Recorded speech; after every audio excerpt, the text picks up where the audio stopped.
when there's strife between couples, this, inshallah, hopefully will be an opportunity, because as the hadith says, وَأَوَّلُهُ رَحْمَةٌ, the beginning of this month is a month of rahmah, is rahmah, and this is a month in which Quran descended as a rahmah.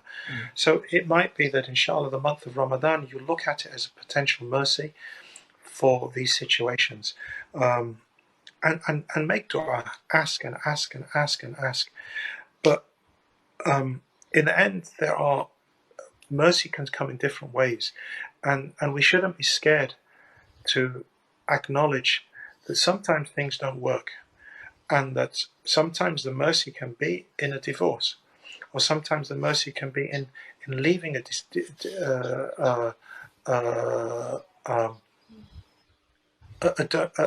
abusive situation, abusive relationship, because in some ways you can't move forward unless you have a level of peace. You have to have a minimum level of peace to be able to take advantage.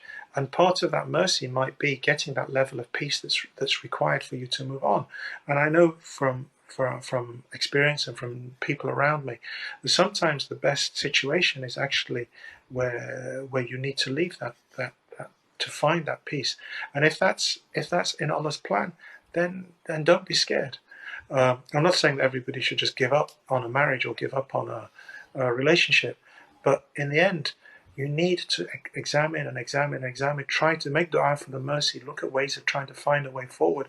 But in the end, if it's not isn't bringing peace, then it's difficult to move forward without that peace. And that's why there's a difference between marital difficulties and domestic abuse. Everybody goes through marital difficulties. That's part of marriage. You can't have two people put together without some kind of difficulty. It's the nature of human beings. However, and in most cases of marital difficulties, you can resolve them in most cases. However, domestic abuse is something which is different, and I think my understanding is well known.